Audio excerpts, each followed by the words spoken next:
Hello दोस्तों, स्वागत है आपका बेरॉन लर्निंग एकेडमी में। मैं हूं कृष्णा कुमार और लेकर के आ गया हूं आपके लिए इस सी शार्प सीखने की सीरीज में एक और नई वीडियो, जहां पर आज हम डिस्कस कर रहे होंगे फंक्शन के बारे में। सी शार्प में फंक्शन क्या है, क्योंकि आप सभी को पता है विदाउट फंक्शन प्रोग्रामिंग तो आज के टाइम में पॉसिबल ही नहीं है। आप अगर कोई भी प्रोजेक्ट बनाने जाओगे तो आप फंक्शन तो आपको जरूर बनाना पड़ेगा। और यहाँ तक आपको ये भी पता होगा कि सी शार्प का प्रोजेक्ट में सबसे पहला जो फंक्शन होता है वो होता है मेन फंक्शन, जिसके बिना तो प्रोजेक्ट आपका चलेगा ही नहीं। तो इसलिए फंक्शन एक बहुत ही इंपॉर्टेंट कॉन्सेप्ट हो जाता है। और फंक्शन में भी अलग अलग टाइप्स होते हैं, अलग अलग तरीके के फंक्शंस होते हैं। ठीक है, अब प्री डिफाइंड जैसे फंक्शंस होते हैं, यूजर डिफाइंड फंक्शंस होते हैं। हम सारी चीजें फंक्शंस के बारे में आज हम डिस्कस करेंगे। और उसके बाद मुझे लगता है आपको फंक्शन का कॉन्सेप्ट अगर आपको अच्छे से एक बार समझ में आ गया तो आप कहीं अच्छा कोड कर पाते हो, आप बेटर कोड कर पाते हो, आप एक ऑप्टिमाइज कोड कर पाते हो। तो आइए चलते हैं कंप्यूटर स्क्रीन पर। आप देख सकते हैं यहाँ पे फंक्शन के बारे में। आज का हमारा जो टॉपिक है फंक्शन इन सी शार्प, इसमें आप डेफिनेशन देख सकते हैं क्या लिखा हुआ है। The function is a block of code that performs a specific task and can be reused throughout your program. Function यानी कि ये डेफिनेशन का मतलब ये है कि फंक्शन एक ऐसा ब्लॉक ऑफ कोड है जो किसी स्पेसिफिक टास्क को परफॉर्म करता है। ये आपको याद रखना है, फंक्शन हमेशा किसी ना किसी एक स्पेसिफिक टास्क को परफॉर्म करने के लिए बनाया जाता है। और it can be reuse throughout the program. आप अपने थ्रू आउट द प्रोग्राम इसको रीयूज भी कर सकते हो, कहीं पर भी रीयूज कर सकते हो, या कहीं अदर क्लासेस में यूज करना है तो आप जिस क्लास के अंदर आपका फंक्शन बना हुआ है उस क्लास का कहीं और ऑब्जेक्ट बना करके आप उसको भी यूज कर सकते हो, कहीं और भी यूज कर सकते हो। ठीक है, वो डिपेंड करता है कहाँ कहाँ एक्सेसिबल है और कहाँ कहाँ एक्सेसिबल नहीं है। उसके लिए अलग अलग कुछ एक्सेस मॉडिफायर्स होते हैं जिनका कॉन्सेप्ट हम आगे अपने नेक्स्ट 2-3 वीडियोज में पढ़ रहे होंगे।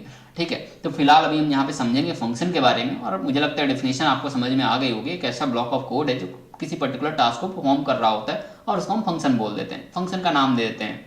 ठीक है, या कह सकते हैं कि फंक्शन के अंदर हम किसी एक पर्टिकुलर ब्लॉक ऑफ कोड को लिख देते हैं और उस ब्लॉक ऑफ कोड का कुछ नाम दे देते हैं और उस नाम को हम फंक्शन कहते हैं। जैसे आपको याद होगा, आपको थोड़ा बहुत अगर HTML के बारे में आइडिया हो तो HTML में आप क्या करते हो, डिव बनाते हो। डिव के अंदर आप हेडिंग लिख सकते हो, पैराग्राफ लिख सकते हो, स्पैन लिख सकते हो, URL लिख सकते हो, ऐसे बहुत सारे एलिमेंट्स आप लिख सकते हो ना।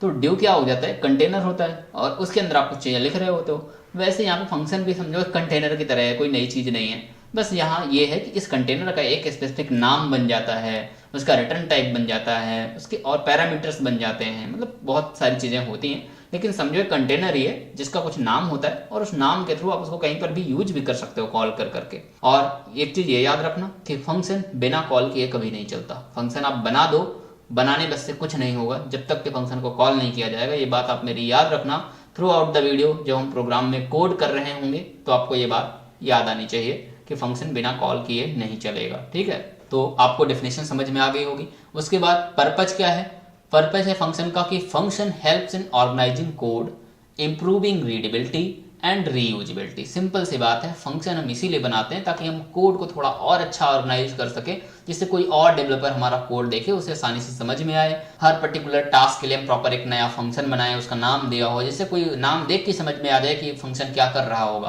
किस पर्टिकुलर टास्क को परफॉर्म कर रहा होगा। इस वजह से हम फंक्शन बनाते हैं, कोड को रीयूज कर पाते हैं, यानी कि उस फंक्शन को एक बार बना दिया, पर्टिकुलर टास्क को जितनी बार वो टास्क करवाना है, जहां जहां करवाना है, उसी फंक्शन को कॉल कर लिया जाएगा। बार बार हमें वो सेम कोड नहीं लिखना पड़ेगा। तो इस वजह से ये मेन हमारा पर्पज होता है फंक्शन बनाने का, वो यही होता है। तो अगर आप इतना एक्सप्लेन कर पाते हो फंक्शन के बारे में किसी को अपने इंटरव्यू वगैरह में, तो ये इनफ है। ठीक है, उसके बाद बात आती है फंक्शन कितने टाइप के होते हैं। तो फंक्शन देखो, ये अलग अलग प्रोग्रामिंग लैंग्वेज में, आप किसी प्रोग्रामिंग लैंग्वेज में जाओगे तो वहां पे फंक्शन आपको दो ही टाइप के मिलेंगे। एक बिल्ट इन फंक्शन मिलते हैं और दूसरे आपको यूजर डिफाइंड फंक्शन मिलते हैं। चाहे वो सी शार्प में हो, जावा में हो, जावा स्क्रिप्ट में हो, पाइथन में हो, फंक्शन दो ही टाइप के आपको मिलेंगे। अच्छा, अब इनके अंदर भी अलग अलग टाइप होते हैं। अच्छा, बिल्ट इन फंक्शन तो बहुत सारे हो सकते हैं, अपनी अलग अलग प्रोग्रामिंग के अलग अलग बिल्ट इन फंक्शन हो सकते हैं। जैसे कि सी शार्प में बिल्ट इन फंक्शन आपको मिलते हैं कंसोल डॉट राइट लाइन। आपको मैं हर बार जो कंसोल डॉट राइट लाइन करके दिखाता हूँ और राइट लाइन के अंदर मैं कुछ भी लिखता हूँ और वो प्रिंट हो जाता है, तो ये कैसे, अपने आप थोड़ी ना हुआ।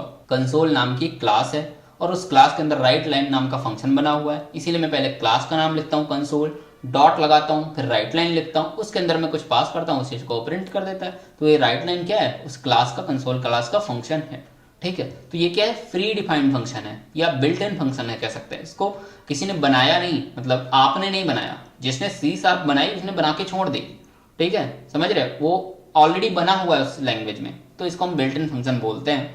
ये किसी भी लैंग्वेज में हो सकते हैं पर अलग अलग होते हैं। जैसे यहाँ पर आपको कंसोल डॉट राइट लाइन मिल रहा है, सी लैंग्वेज में आपको प्रिंटफ मिलता है, ठीक है। तो अलग अलग लैंग्वेज में अलग अलग प्री डिफाइंड फंक्शन होते हैं बहुत सारे, ठीक है। इसके अलावा आपने सी शार्प में कल एक और फंक्शन, जब हम एरे का चैप्टर पढ़ रहे थे तो एरे में आपने सॉर्ट करने के लिए एक एरे का सॉर्ट फंक्शन पढ़ा था, ठीक है। तो वो भी एक बिल्ट इन फंक्शन ही था, ठीक है। इसी तरह सी शार्प में एक मैथ क्लास होती है, उसका मैक्स फंक्शन होता है, मिन फंक्शन होता है, तो ये भी बिल्ट इन फंक्शन हो गए, ठीक है। तो इस तरह से कुछ बिल्ट इन फंक्शन आपके होते हैं, और अगर उनका प्रैक्टिकल देखना है, मुझे लगता है बिल्ट इन फंक्शन का तो आपको प्रैक्टिकल क्या ही दिखाएं, क्योंकि आपको तो मैं बहुत बार कंसोल डॉट राइट लाइन का यूज दिखा ही चुका हूँ। कल हमने एरे के चैप्टर में हमने सॉर्ट फंक्शन का यूज कर ही लिया है। इस तरह से एक मैथ क्लास में भी मिन और मैक्स फंक्शन होते हैं, आप खुद से भी ट्राई करना यूज करने का उनको। तो ये बिल्ट इन फंक्शन होते हैं अपने, मुझे लगता है आपको आइडिया हो गया होगा किनको बोलते हैं बिल्ट इन फंक्शन। उसके बाद हम आ जाते हैं सीधे यूजर डिफाइंड फंक्शन में। अब यूजर डिफाइंड फंक्शन वो फंक्शन होते हैं जिनको यूजर बनाता है, यानी कि आप एज अ डेवलपर आप उनको बना रहे होते हो किसी पर्टिकुलर टास्क को परफॉर्म करने के लिए। तो आइए देखते हैं यूजर डिफाइंड फंक्शन को हम कैसे कैसे बना सकते हैं, कैसे कैसे इनका यूज कर सकते हैं, क्या मेन कंपोनेंट्स होते हैं फंक्शन बनाने के। तो आओ देखते हैं, चलते हैं विजुअल स्टूडियो पर, ओपन करते हैं विजुअल स्टूडियो और देखते हैं कि मैंने विजुअल स्टूडियो 2022 ओपन कर लिया है। जो लोग मेरी सीरीज को प्रीवियस वीडियो से फॉलो कर रहे होंगे उन्हें पता होगा कि हम लोग visual studio 2022 community version use कर रहे हैं। और यहाँ पर मैं एक नया प्रोजेक्ट क्रिएट कर लेता हूँ, new project, console app dot net framework में जाते हैं, नेक्स्ट में क्लिक करते हैं और मैं यहाँ पर कंसोल ऐप फंक्शन नाम दे देता हूँ अपने प्रोजेक्ट का, ठीक है। कंसोल ऐप फंक्शन नाम दे दिया है और सेम मेरे सोल्यूशन का नाम भी है। मैं सोल्यूशन का नाम और प्रोजेक्ट का नाम डिफरेंट नहीं रखना चाहता हूँ, सेम रखना चाह रहा हूँ, तो मैंने सेम रख दिया। आप चाहो तो सोल्यूशन का नाम डिफरेंट भी रख सकते हो, क्योंकि सेम एक सोल्यूशन के अंदर कितने भी प्रोजेक्ट हो सकते हैं। वो बेसिकली रियल टाइम जब आप प्रोजेक्ट क्रिएट कर रहे होते हो किसी ऑर्गेनाइजेशन के लिए, तब वो चीज़ हम कर रहे होते हैं। फिलहाल मैंने यहाँ पे प्रोजेक्ट का नाम और सोल्यूशन का नाम दोनों सेम रखा है, और मैं ये place solution and project in the same directory में नहीं चेक करूँगा, क्योंकि मुझे सोल्यूशन और प्रोजेक्ट सेम डायरेक्टरी में नहीं चाहिए। सोल्यूशन मुझे बाहर चाहिए। सोल्यूशन क्यों बाहर चाहिए वो एक अलग टॉपिक है, ठीक है। बाद में आगे चल के जब हम प्रोजेक्ट को होस्ट वगैरह कर रहे होंगे तब मैं दिखाऊंगा आपको वो सब चीज़ें। फिलहाल यहाँ पर हम प्रोजेक्ट का लेटेस्ट वर्जन 4.8 सेलेक्ट कर देते हैं, और ऑलरेडी सिलेक्टेड था। क्रिएट में क्लिक कर देते हैं और हमारा प्रोजेक्ट क्रिएट हो जाएगा। तो आप देख सकते हैं हमारा प्रोजेक्ट यहाँ पर क्रिएट हो गया है, और यहाँ पर हमारी क्लास दी हुई है program.cs क्लास, और वो क्लास आपके सामने ओपन है। यहाँ पे कुछ कोड लिखा हुआ है, जिसमें सबसे पहले आपका यहाँ पे कुछ आपके नेम स्पेस इंक्लूड किए गए हैं, और फिर आपका कुछ नेम स्पेस का नाम एक दिया गया है, कंसोल ऐप फंक्शन। जो भी आपके प्रोजेक्ट का नाम होता है उसी नाम से आपका नेम स्पेस बनता है। तो नेम स्पेस बनाया गया है, उसके अंदर एक क्लास बनाई गई और क्लास के अंदर एक फंक्शन या मेथड बनाया गया है। अच्छा, मेथड या फंक्शन एक ही चीज़ें हैं, कंफ्यूज मत होना आप। कोई मेथड बोले तो भी वही है, फंक्शन बोले तो भी वही है। तो यहाँ पे एक मेथड या फंक्शन बना हुआ है मेन नाम का, ठीक है, ये नाम है मेन। अच्छा, तो ये मेन नाम का एक फंक्शन बना हुआ है। अच्छा, इसकी इम्प्लीमेंटेशन तो आप ही दोगे ना, इसके अंदर कोड कुछ आप ही लिखोगे ना। तो ये प्री डिफाइंड कोई फंक्शन नहीं है, ये आप ही बना रहे हो। डिक्लेयर भले ही यहाँ पे करके मिल रहा है, कोड है जनरेट करके मिल गया, लेकिन बेसिकली बना तो आप ही रहे हो ना। इसकी इम्प्लीमेंटेशन, इसके अंदर कुछ कोड लिखना होगा तो आप ही लिखोगे ना। तो ये भी एक यूजर डिफाइंड फंक्शन ही है, ये याद रखना। और यहाँ पे मान लो कोई दूसरा फंक्शन आपको बनाना है, कोई सम नाम का फंक्शन बनाना है या किसी भी नाम का फंक्शन आपको बनाना है, तो आप यहाँ पे फंक्शन बना सकते हो। जैसे मैं यहाँ पे पब्लिक स्टैटिक, अच्छा ये पब्लिक स्टैटिक में क्यों लिख रहा हूँ आज तो मुझे ये बताना ही होगा, क्योंकि आज हम फंक्शन का ही टॉपिक पढ़ रहे हैं, और फंक्शन के टॉपिक में कौन कौन से कीवर्ड यूज होते हैं। तो मैं अभी आपको सिर्फ पब्लिक ही बता रहा हूँ, ज़्यादा कॉम्प्लिकेटेड ना करते हुए, ताकि आपको फंक्शन आज आसानी से समझ में आ जाए। आगे हम समझेंगे एक्सेस मॉडिफायर के बारे में कि यहाँ पे हम पब्लिक की जगह और क्या क्या यूज कर सकते हैं, ठीक है, वो हम आगे समझेंगे। फिलहाल आज मैं फंक्शन समझाने के लिए आपको ये बताता हूँ कि आप बस इतना समझो कि जब आपको फंक्शन बनाना होगा तो आप लिखोगे पब्लिक, ठीक है, पब्लिक, और पब्लिक लिखने के बाद आप फंक्शन का कुछ रिटर्न टाइप दे रहे होगे। अच्छा, एक चीज़ और है, फंक्शन बनाते टाइम आप पब्लिक लिखने के बाद स्टैटिक कीवर्ड भी यूज कर सकते हो। अच्छा, इस स्टैटिक कीवर्ड का क्या बेनिफिट होता है, ये नोट कर लेना। स्टैटिक कीवर्ड का बेनिफिट ये होता है कि अगर आपने स्टैटिक कीवर्ड लगाया होगा तो उस फंक्शन को उस सेम क्लास के अंदर कॉल करने के लिए आपको कोई एक्स्ट्रा कुछ नहीं करना पड़ेगा। बस फंक्शन का जो भी नाम है वो लिखो, पैरेंथेसिस लगाओ, फंक्शन कॉल हो जाएगा। ठीक है, समझ पा रहे हो। अगर मैंने ये स्टैटिक कीवर्ड नहीं लगाया होता तो फिर मुझे क्लास का ऑब्जेक्ट बनाना पड़ता है या कुछ और भी चीज़ें करनी पड़ती, जो कि अभी आपको नहीं पता है, मे भी हो सकता है जो लोग बिल्कुल बिगनर हैं और मेरे इस सीरीज को फॉलो कर रहे हैं। अभी बस इतना समझो, स्टैटिक कीवर्ड इसलिए लगा रहा हूँ ताकि जब मैं फंक्शन को कॉल करूं तो मुझे एक अलग से क्लास का ऑब्जेक्ट ना बनाना पड़े। ठीक है, तो मैं यहाँ पर फंक्शन बनाया और स्टैटिक में कीवर्ड मैंने लगा दिया। फिर मुझे फंक्शन का रिटर्न टाइप लिखना होता है। क्या लिखना होता है? रिटर्न टाइप लिखना होता है। तो रिटर्न टाइप क्या होता है, मैंने कल भी आपको बताया था जब मैं एरे शायद पढ़ा रहा था, वहाँ पे कुछ फंक्शन का यूज आया था, तो मैंने आपको बताया था कि रिटर्न टाइप क्या होता है कि फंक्शन किस टाइप की वैल्यू को रिटर्न करेगा। अगर रिटर्न करेगा तो, अगर कुछ नहीं करेगा तो वाइड लिख दो। अगर फंक्शन के रिटर्न कुछ चाहिए ही नहीं कि कुछ कैलकुलेशन करके कुछ रिटर्न अगर करवाना है, तो फिर यहाँ पे लिखोगे किस टाइप का रिटर्न आपको मिलना है। स्ट्रिंग टाइप का लेना है, इंट टाइप का लेना है, डेसिमल टाइप का लेना है, जो भी रिटर्न टाइप आपको चाहिए तो यहाँ पे लिखो, वो डेटा टाइप है। अगर किसी टाइप से फंक्शन से कुछ रिटर्न आपको चाहिए नहीं, फंक्शन के अंदर ही आपको प्रिंट वगैरह करा देना है और उससे कुछ रिटर्न ले करके रखना नहीं, कहीं होल्ड लोड नहीं करना है, तो आप वाइड लिख दो, सिंपल। ठीक है, और वाइड लिखने के बाद आप यहाँ पर लिखो फंक्शन का नाम। मान लो मैं यहाँ पर लिखता हूँ, फंक्शन का नाम लिख देता हूँ, सम नाम लिख दिया मैंने फंक्शन का। ठीक है, अब ये सम लिखा और मैंने ये यहाँ पे पैरेंथेसिस लगा दी, फिर मैंने करली ब्रेसेस लगाए और फंक्शन की बॉडी भी ओपन कर दी। तो ये देखो फंक्शन बन गया। अब ये फंक्शन जब बन गया, बॉडी ओपन हो गई, इसके अंदर हम लिख सकते हैं कोड। इसके अंदर मान लो मैं एक सिंपल सा भी कोड लिख देता हूँ, कुछ नहीं करता हूँ, मैं बस लिख देता हूँ कंसोल डॉट राइट लाइन, और इसको मैं बोल देता हूँ कि ये दो वेरिएबल्स को सम कर दे। मैं यहाँ पे एक इंट a, b दो वेरिएबल बना लेता हूँ। a में जिसमें स्टोर कर देता हूँ मैं 5 और b नाम का एक वेरिएबल बना लेता हूँ जिसमें मैंने 10 स्टोर कर दिया, और ये a और b दोनों को मैंने सम करा करके यहाँ पर प्रिंट करा दिए। अच्छा, मैंने रिटर्न कीवर्ड लगा के कुछ रिटर्न नहीं किया। ये हाँ, मुझे याद आया, मैंने आपको रिटर्न स्टेटमेंट जब पढ़ाया था, याद होगा ना, स्टेटमेंट के चैप्टर में, मेरी प्रीवियस वीडियोस में, तो मैंने वहाँ पे आपको रिटर्न के बारे में पढ़ाया था। ठीक है, तो फिलहाल मैं यहाँ पे रिटर्न नहीं लगा रहा हूँ, मैंने बस कंसोल डॉट राइट लाइन लिखा और प्रिंट करा दिया, दैट्स इट, इतना ही लिखा। तो यहाँ पर एक आउटपुट स्टेटमेंट आपका ये लिखा हुआ है और ये कुछ प्रिंट कर देगा, और यहाँ पे एक वेरिएबल है, तो फंक्शन आपका बन गया। अब आपको याद होगी मेरी स्टार्टिंग के बाद, फंक्शन बन तो गया, बिना कॉल किए चलेगा नहीं। कॉल कहाँ करना है? मेन फंक्शन के अंदर, क्योंकि मेन फंक्शन अपने आप चल जाएगा सबसे पहले, क्योंकि ये ऑपरेटिंग सिस्टम के द्वारा कॉल किया गया होता है।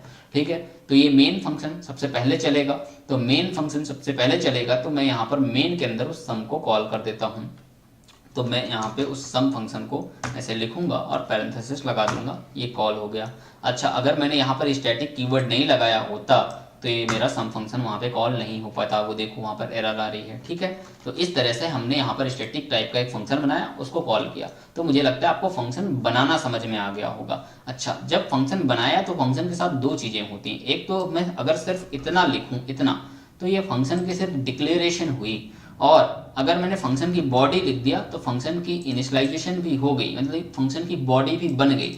लेकिन ये फंक्शन की डिक्लेरेशन ही है, फंक्शन की कॉलिंग इस तरह से होती है।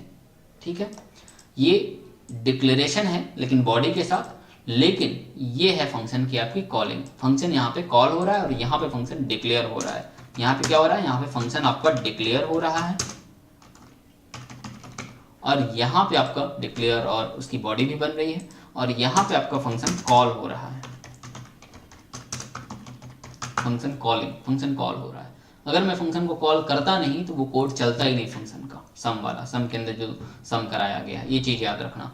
तो मैंने इस सम को यहाँ पे कॉल कर दिया, और सम को कॉल करने के बाद मैं यहीं पर नीचे कंसोल डॉट रीड लाइन भी लगा देता हूँ, कंसोल डॉट रीड लाइन, जिससे मैं स्क्रीन को देख पाऊँ, और दैट्स इट। और मैं प्रोग्राम को रन कर देता हूँ, तो आप देखोगे कि वो सम का आउटपुट हमको यहाँ पे मिल जाएगा। तो मैं सम का आउटपुट हमें 15, 5 + 10 15 हमें मिल रहा है, और प्रोग्राम को मैंने बंद कर दिया है। अब मैं यहाँ पर कुछ और चीज़ें फंक्शन के बारे में बताने वाला हूँ, जो कि आपको बहुत ध्यान से समझनी है। आपको ये तो समझ में आ गया कि फंक्शन डिक्लेयर कैसे करते हैं, फंक्शन को कॉल कैसे करते हैं, ये दो चीज़ें समझ में आ गई। एक चीज़ और ध्यान देना, अभी तक तो हम फंक्शन के अंदर ही वेरिएबल बनाए हैं और फंक्शन के अंदर ही वेरिएबल बना के उन्हीं को ऐड करा दिया है। हो सकता है हमें यूजर से कुछ इनपुट लेना हो और यूजर से लिए गए इनपुट को हमें ऐड कराना हो, तब क्या करोगे? अगर यूजर से हमें इनपुट लेना है और उस लिए गए इनपुट का 2 नंबर इनपुट लेना है और उनको ऐड कराना है, तब क्या करोगे? तब ऐसे नहीं चलेगा ना कि अंदर ही आपने वेरिएबल में स्टैटिक वैल्यू दे दी कि भाई इनको ऐड करना है, हमें तो यूजर्स इनपुट, तब ये चीज़ यहाँ काम नहीं आएंगे। फिर क्या काम आएगा, फंक्शन जो आपका होगा वो कुछ पैरामीटर्स ले रहा होगा, ठीक है, कुछ पैरामीटर्स ले रहा होगा। फंक्शन जब बनाओगे, फंक्शन जब डिक्लेयर करोगे तो यहाँ पे कुछ पैरामीटर बनाओगे।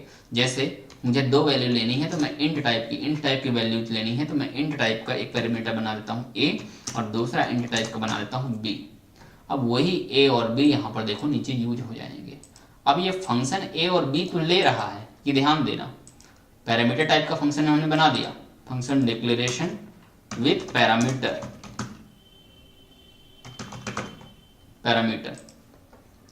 तो फंक्शन डिक्लेयर तो हमने किया विथ पैरामीटर के साथ।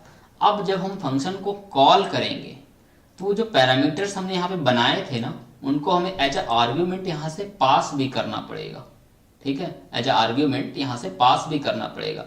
हालांकि नामों में मत जाओ कि कब आर्ग्यूमेंट बोलेंगे कब पैरामीटर बोलेंगे, अब बस इतना समझो कि अगर ये कुछ ले रहा है यहाँ पर तो हमें वो यहाँ से पास भी करना पड़ेगा, यहाँ पे देना भी पड़ेगा। भाई यहाँ पे ये 2 चीजें मांग रहा है, इंट ए और इंट बी। इंट टाइप का कुछ ए में कुछ वैल्यू चाहिए और इंट टाइप के बी में कुछ वैल्यू चाहिए, यानी कि हमको यहाँ पे कॉमा लगा के पहली वैल्यू कॉमा दूसरी वैल्यू, 2 वैल्यूज हमको यहाँ पे पास करनी पड़ेगी जब हम फंक्शन को कॉल करेंगे।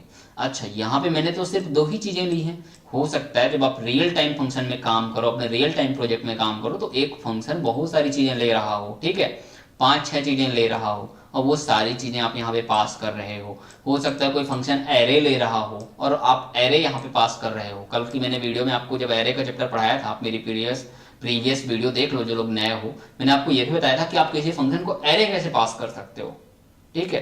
तो हो सकता है ये फंक्शन एक एरे ले रहा हो और उस एरे के सारे एलिमेंटों का सम रिटर्न कर रहा हो, ठीक है। ये आपके लिए एक टास्क भी हो सकता है, एक एरे बनाओ और वो एरे बना करके वो एरे किसी एक फंक्शन को पास कर दो और वो उस फंक्शन से एक टास्क परफॉर्म करवाओ कि सम ऑफ एलिमेंट, जो भी एरे के एलिमेंट है उनका सम निकाल दे, ऐसा एक फंक्शन बनाओ और उस सम को जो है प्रिंट करा दो, ठीक है। ऐसा एक फंक्शन बनाने का ट्राई करना, आपके लिए एक टास्क भी, आप सीखोगे बेस से काफी कुछ।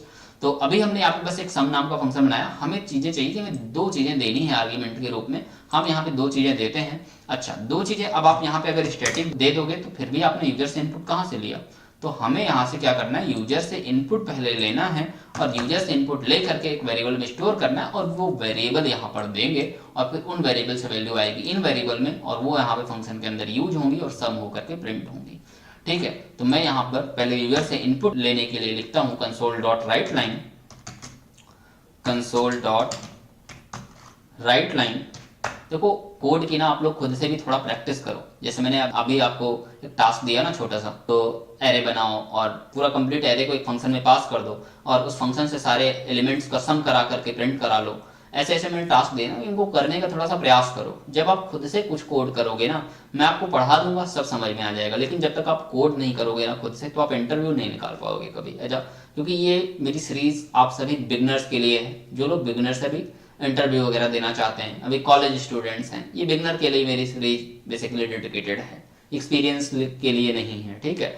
तो अगर आप बिगनर हो, आप इन चीज़ों को प्रैक्टिस अच्छे से करोगे, जो मैं टास्क यहाँ पे दे रहा हूँ उनको करने का प्रयास करोगे, तब भी आप उस लेवल तक पहुंच पाओगे कि आप इंटरव्यू में बैठ के कुछ कोड कर सको, ठीक है। तो यहाँ पर मैं क्या करता हूँ, मैंने यहाँ पर कंसोल डॉट राइट लाइन लिखा और मैं यूजर से एक इनपुट लेता हूँ और क्या इनपुट लेता हूँ कि एक यूजर 2 नंबर एंटर करे, तो मैं यहाँ पे लिखता हूँ एंटर 2 नंबर्स, ठीक है। यूजर से हम 2 नंबर्स एंटर करवाएंगे और जब यूजर ने 2 नंबर एंटर किए उनको हमें स्टोर भी करना है किसी एक वेरिएबल में, तो मैं यहाँ पर इंट a, b नाम के 2 वेरिएबल बना देता हूँ, ठीक है। 2 a और b बना लिए। अब मुझे स्टोर करना है तो a में मैं क्या स्टोर कर देता हूँ, a equal convert dot to int 32 लगाऊंगा। अब आपको कंफ्यूजन नहीं होना चाहिए, मैंने बहुत बार बता दिया है कि कंसोल डॉट रीड लाइन से जब रीड करते हैं तो वो स्ट्रिंग में रहता है, उसको इंट टाइप के वेरिएबल में स्टोर करना है तो कन्वर्ट करना पड़ता है। तो मैं यहाँ पर कन्वर्ट डॉट 2 इन 32 लगाऊंगा और फिर कंसोल डॉट रीड लाइन लगाऊंगा, तो पहली वैल्यू रीड होगी और a में स्टोर हो जाएगी, फिर दूसरी वैल्यू रीड होगी और b में स्टोर हो जाएगी, तो ये दोनों वैल्यू को हमने a और b में रीड करके स्टोर कर लिया। अब जब हम सम फंक्शन को कॉल करेंगे तो यहाँ से a और यहाँ पे b जो है पास कर देंगे। अब यहाँ पे हमने पास कर दिए, यहाँ पे मिल जाएंगे, अंदर वो यूज हो जाएंगे, दैट्स इट। इस तरह से यूज होते हैं ये पैरामीटर और आर्ग्यूमेंट, ठीक है, फंक्शन में। तो आपने यहाँ पर देखा होगा कि फंक्शन में कैसे पैरामीटर्स बन सकते हैं, कैसे उनको एज आर्ग्यूमेंट यहाँ से पास किए जा सकते हैं, ठीक है। और इसके अलावा एक चीज आपको और ध्यान रखनी है कि जब भी आप फंक्शन बनाते हो तो जरूरी नहीं है कि अगर आपने यहाँ पे पैरामीटर ए और बी नाम के बनाए हैं तो यहाँ पे जो वेरिएबल पास कर रहे हो वो ए और बी नाम के ही हों, कोई जरूरी नहीं। ये ए और बी अलग हैं और ये और ए और बी अलग हैं। यहाँ पे हो सकता है आपने एक्स और वाई बनाया हो, यहाँ पे ए एक्स बनाया हो, यहाँ पे वाई बनाया हो, यहाँ पे भी एक्स में स्टोर करोगे और यहाँ पर भी यहाँ पे x भी स्टोर करोगे और यहाँ पर y भी स्टोर करोगे और यहाँ पर x और y पास करोगे। मान लो ऐसा कर दिया आपने, x और y पास कर दिया, तो अभी भी ये वाला x की वैल्यू जो है वो इस a को मिल जाएगी, इस y की वैल्यू जो है इस वाले b को मिल जाएगी। आपको समझ में आ गया होगा, कुछ ऐसे ये वर्क करता है। अभी मैं प्रोग्राम को रन करता हूँ, 2 नंबर एंटर करते हैं, नंबर यहाँ पे कॉल किए, जब किया गया तब नंबर ये पास किए गए फंक्शन को, फंक्शन अपना उनको ऐड करके प्रिंट कराने का काम करेगा। मैं प्रोग्राम को रन करता हूँ, यहाँ पे 2 नंबर एंटर करता हूँ, पहले एंटर करता हूँ 10 और दूसरा नंबर एंटर करता हूँ 20 और अब आउटपुट आप देखोगे यहाँ पे 30 आपको मिल गया। अच्छा, यहाँ पे अगर 30 आपको समझ में ना आ रहा हो ऐसे तो आप यहाँ पे थोड़ा सा कुछ स्ट्रिंग भी ऐड कर सकते हो और स्ट्रिंग को ऐड करने के लिए मैं इसको कट कर लेता हूँ और यहाँ पे मैं डबल कोट में लिख देता हूँ कि सम इज, ऐसे मैंने डबल कोट में लिख दिया और यहाँ पे प्लस लगा करके मैं एक पैरेंथेसिस के अंदर इनको ए और बी को रख देता हूँ और फिर अगर मैं प्रोग्राम को रन करूँगा और अब अगर आप आउटपुट देखोगे मैंने यहाँ पे लिखा 20, दूसरा नंबर यहाँ पे 40 और एंटर किया तो सम इज 60। तो इस तरह से आपको ये आउटपुट मिल रहा है। तो हम यहाँ पर यूजर से इनपुट ले पा रहे हैं और उनको ऐड करके प्रिंट कर पा रहे हैं एक फंक्शन का यूज करके। तो इस तरह से आपको समझ में आ गया होगा कि फंक्शन कैसे पैरामीटर्स लेते हैं, उनको कैसे हम आर्ग्यूमेंट्स के थ्रू पास करते हैं, ठीक है, या जो भी वैल्यू फंक्शन ले रहा है उनको हम कैसे पास करते हैं, ये आपको समझ में आ गया होगा। ये थे हमारे यूजर डिफाइंड फंक्शन। ये हमने सम नाम का बनाया।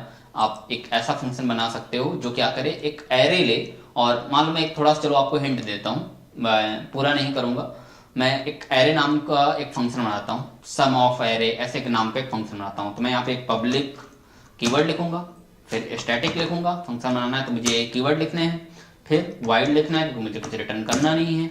रिटर्न करना होता तो मैं वाइड ना लिखता, चलो मैं इंट लिख देता हूँ। मान लो मुझे कुछ रिटर्न करना, ऐड करवा करके रिटर्न करवाना है, प्रिंट नहीं करवाना, उसके अंदर रिटर्न करवाना, फिर ऊपर ही अपना मेन के अंदर ही प्रिंट करवाएंगे। तो मैं इंट लिख देता हूँ। अब दूसरे टाइप का भी देख लो, एक तो वाइड टाइप का देख लिया कि इंट टाइप का देख लो।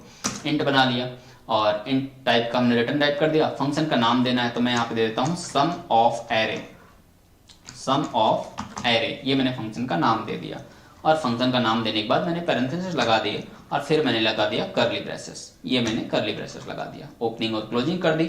बीच में हम कोड लिखेंगे। हम क्या कोड लिखेंगे कि हमें एरे के जो एलिमेंट्स होंगे उनका सम कराना होगा और सम करा करके हमें रिटर्न करना होगा। देखो बहुत ही इंटरेस्टिंग क्वेश्चन है, ठीक है, लेकिन ये फंक्शन पहले एरे लेगा तब तो उसके एलिमेंट्स को निकालेगा और सम करेगा। तो एरे लेगा, तो एरे लेने के लिए हम किस तरह से एरे लेंगे, हम यहाँ पे एक पैरामीटर बनाएंगे इंट टाइप का, ये एरे लेगा, यहाँ पे ARR का नाम का यहाँ पे एक पैरामीटर हमने बना दिया तो ARR में वो एरे आ जाएगा। नीचे हम यहाँ पे फॉर लूप से या फॉर ईच लूप से हम उसको इटरेट कर लेंगे, उसको एक एक एलिमेंट निकाल लेंगे और उनको सम करते चले जाएंगे और फिर बाद में उसको रिटर्न कर देंगे। दैट्स इट, इतना करना होगा हमको।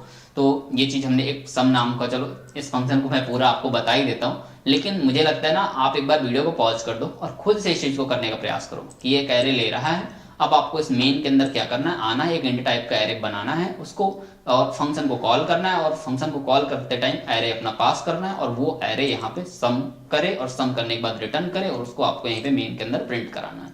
इतना काम करना है। अगर आप वीडियो को पॉज करके खुद से ये चीज कर लेते हो तो आपको बहुत कॉन्फिडेंस आएगा। चलो मैं आगे बताता हूँ आपको। अगर जिन लोगों ने कर लिया हो बहुत अच्छा, नहीं किया तो आप आगे देखो। तो मैंने एक फंक्शन बना लिया है और मैं क्या करता हूँ, ये ऊपर का कोड कमेंट कर देता हूँ। अभी ये सारा आपका कोड मैं यहाँ पे कमेंट कर देता हूँ और ये जो फंक्शन कॉलिंग थी इसको भी मैं कमेंट कर देता हूँ अभी के लिए। और यहाँ पे मैं क्या करता हूँ, मैं बनाता हूँ एक एरे, ठीक है, सिंपल सा। और एरे बनाना आपको मालूम होगा कि बस आपको इंट लिखना है और आपको ऐसे टाइप करना है स्क्वायर ब्रैकेट और फिर आपको एरे का नाम, तो मैं ARR ही एरे का नाम रख लेता हूँ और फिर इक्वल लगा के आप डायरेक्ट यहाँ पे कर्ली ब्रेसेस लगा करके एलिमेंट्स दे सकते हो, कोई इशू नहीं है। तो मैं यहाँ पर एलिमेंट दे देता हूँ, मान लो मैंने दे दिए 10, 20, 30 एंड 40, ये 4 एलिमेंट मैंने इस एरे में दे दिए। एरे बन गया मेरा। अब मुझे क्या करना है, मुझे उस फंक्शन को कॉल करना है। मेरे पास देखो एक बार ऐसा फंक्शन बना दिया ना कि जो एरे को सम कर रहा है, फिर कहीं भी कॉल करते रहो, कितनी बार भी कॉल करते रहो। इस एरे को ऐड कराना है, इस एरे के एलिमेंट को ऐड कराना है, कॉल कर लो। एक नया एरे बनाया, उसके एलिमेंट को ऐड कराना, फिर से सेम फंक्शन को कॉल कर लो और एक नया एरे पास कर दो। एक और नया एरे बनाया, उसके एलिमेंट को ऐड कराना है, फिर से सेम फंक्शन को कॉल कर लो और वो नया एरे अपना पास कर दो। फंक्शन बनाने का ये बेनिफिट होता है, कितनी बार भी उस फंक्शन को कॉल करो, नई नई चीजें पास करो और वो पास की हुई चीजों पर कैलकुलेशन करके आपको रिटर्न कर देगा। That's it. तो कुल मिलाकर के जो भी वैल्यू उसको दोगे उस पर वो टास्क परफॉर्म करके आपको रिजल्ट दे देगा फंक्शन। ये बेनिफिट होता है फंक्शन का। तो यहाँ पर मैं क्या करता हूँ, फंक्शन को कॉल करता हूँ। ये फंक्शन जो है हमारा सम ऑफ एरे, ये फंक्शन को मैं यहाँ पे कॉल करता हूँ। फंक्शन का नाम यहाँ से मैं कॉपी कर लेता हूँ, सिंपल सम ऑफ एरे, और यही फंक्शन को मैं यहाँ पे कॉल कर लेता हूँ ऐसे। और कॉल करते टाइम हमको क्या करना है, हमें पास करना पड़ेगा एरे, जो ARR हमने बनाया है वो हमको यहाँ पे पास करना पड़ेगा। हमने यहाँ से पास कर दिया। अच्छा, एक चीज और ध्यान देना कि यहाँ पे ये फंक्शन इंट टाइप का कुछ रिटर्न भी कर रहा है, तो हमको यहाँ पर स्टोर भी करना पड़ेगा एक इंट टाइप के वेरिएबल में। तो एक इंट रिजल्ट नाम का वेरिएबल बना के मैं उसमें स्टोर कर लेता हूँ। स्टोर कर लिया तो भाई फंक्शन जब कुछ रिटर्न करे तो उसको कहीं स्टोर कर लो। देखो एक चीज ध्यान देना, जब वाइड टाइप का फंक्शन था और उसको हमने ऊपर कॉल किया था तो हमको कहीं उसको स्टोर नहीं करना पड़ा था, क्योंकि वो फंक्शन कुछ रिटर्न नहीं कर रहा था। यहाँ पे इस बार जो हम फंक्शन बनाए हैं ना, उस फंक्शन में पैरामीटर में तो एरे ले ही रहा है, लेकिन इस बार हम फंक्शन से कुछ रिटर्न भी करने वाले हैं, तो उसको हम वहां पर रिटर्न करने वाले हैं। तो उसको हम यहाँ पर एक रिजल्ट टाइप के वेरिएबल में स्टोर कर ले रहे हैं, इंट टाइप के रिजल्ट नाम के वेरिएबल में स्टोर कर ले रहे हैं, ठीक है, ताकि हम उसको यहाँ पे फिर प्रिंट करा सकें या उसका यूज कर सकें।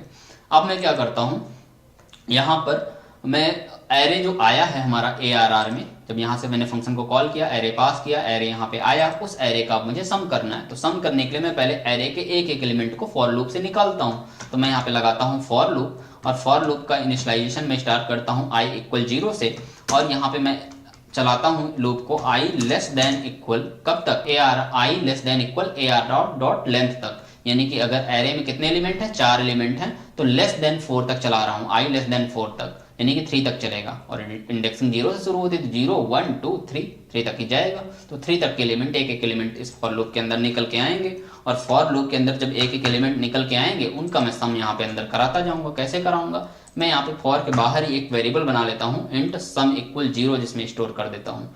एक सम नाम का वेरिएबल बना लिया जिसमें मैंने पहले 0 स्टोर कर दिया, और फिर बाद में यहाँ पे मैं क्या करूंगा अंदर कि इसी सम में क्या करूंगा, सम में जो वैल्यू है पहले से उसी को ऐड कर दो, किससे, जो नई वैल्यू आपकी निकल करके आ रही है। ये जो एरे का नया एलिमेंट निकल करके आ रहा है, उस नए एलिमेंट को सम में जो चीज है उसी से ऐड करके सम में ही स्टोर कर दो। ये प्लस इक्वल ऑपरेटर के बारे में मैंने पढ़ाया था आपको ऑपरेटर के चैप्टर में। अगर आपको ये नहीं मालूम होगा तो आपको ये समझ में नहीं आएगा ये लाइन क्या लिखा है मैंने। इस ऑपरेटर के बारे में अगर आपको पता होगा, आपने पढ़ा होगा मेरा ऑपरेटर का चैप्टर, तो आपको अच्छे समझ में आ जाएगा इस लाइन का मतलब क्या है। ये लाइन क्या कर रही है कि जो एरे है हमारा, ये देखो ARR, एरे में हमने स्क्वायर ब्रैकेट में हमने i पास किया, यानी कि पहली बार ARR के बाद यहाँ पे अंदर 0 जाएगा, यानी कि पहला एलिमेंट निकल करके आएगा। और पहला एलिमेंट सम के अंदर क्या है अभी, 0 है, तो पहला एलिमेंट 0 से ऐड होकर के सम में ही स्टोर हो जाएगा। फिर दूसरा एलिमेंट आएगा, जब पहला एलिमेंट 10 जो है 0 से ऐड होकर के सम में स्टोर हुआ, तो सम में क्या हो गया, 10 हो गया। दूसरा एलिमेंट निकल के आया 20 अब 10 से ऐड होकर के फिर से सम में स्टोर हो जाएगा, तो इस बार सम में हो जाएगा 30। इस तरह से सारे एलिमेंट निकल करके सम से ही ऐड होते जाएंगे। और फिर मैं क्या करता हूँ, सबसे लास्ट में यहाँ पे जब फॉर लूप हमारा पूरा चल गया, सारा सम हो गया, तो मैं रिटर्न कर देता हूँ उसी सम को। ये देखो मेरी एरर सॉल्व हो गई और मैंने उस सम को रिटर्न कर दिया। तो जहां पे मैं कॉल कर रहा हूँ वहां पे मुझे सम की हुई वैल्यू मिल जाएगी, तो उसको मैंने रिजल्ट में स्टोर कर लिया। अब मैं रिजल्ट में जो स्टोर किया था उसको मैं console.writeline लिख करके प्रिंट करा देता हूँ। मैं यहाँ पे लिखता हूँ console.writeline और रिजल्ट को ऐसे प्रिंट करा देता हूँ, दैट्स इट। तो अब आप देखोगे कि मेरे एरे के एलिमेंट भी सम हो जाएंगे। कितना हो रहा है इसका सम, देखो 40 30 70 हो गया, और 70 20 90 हो गया, और 100 10 100। तो 100 आपका आउटपुट आना चाहिए। मैं चेक करता हूँ क्या ये एरे जो हमने पास किया है इस फंक्शन को, क्या फंक्शन सही से सम करके रिटर्न कर रहा है और वो चीज़ सही से प्रिंट हो रही है नहीं। प्रोग्राम को चेक करते हैं हम लोग। तो हम यहाँ पर 100 हमें आउटपुट मिल रहा है। तो दैट्स इट। मुझे लगता है आपको ये कॉन्सेप्ट भी समझ में आ गया होगा, कैसे हम एरे बना सकते हैं, एरे को पास कर सकते हैं फंक्शन को, और फंक्शन के अंदर कैसे एक पर्टिकुलर टास्क को परफॉर्म कर सकते हैं। और बेसिकली ये सब चीज़ें मुझे बताने का आज का मोटिव यही था कि जो फंक्शन होता है वो कुछ पैरामीटर्स भी ले सकता है। ये आपको अच्छे समझ में आ जानी चाहिए थी आज के चैप्टर में। ठीक है, फंक्शन को डिक्लेयर करना होता है, फंक्शन को कॉल करना होता है, बिना कॉल के चलता नहीं है। और अगर फंक्शन कुछ रिटर्न कर रहा है, देखो यहाँ पे रिटर्न सम लिखा था हमने, रिटर्न स्टेटमेंट लिखा था, यानी कि ये वाला फंक्शन कुछ रिटर्न कर रहा था, तो उसको कहीं पर स्टोर भी करना पड़ता है। ये मेरा आज का मेन मकसद था आपको समझाना। अगर इतना चीजें आपको क्लियर हो गया, इसमें कोई डाउट नहीं है, तो ठीक है, आप अच्छे से चीजें कर सकते हो। मैं आपको एक छोटा सा टास्क और इसी में देता हूँ।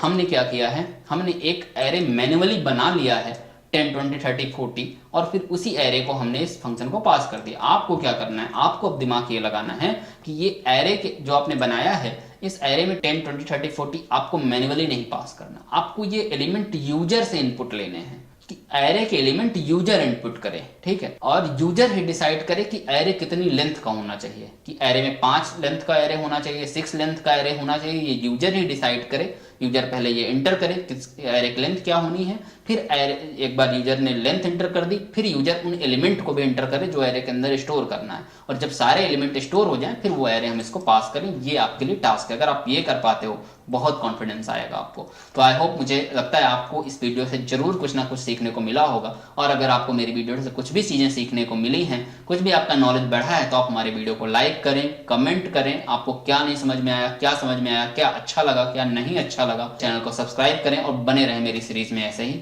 Thank you all of you.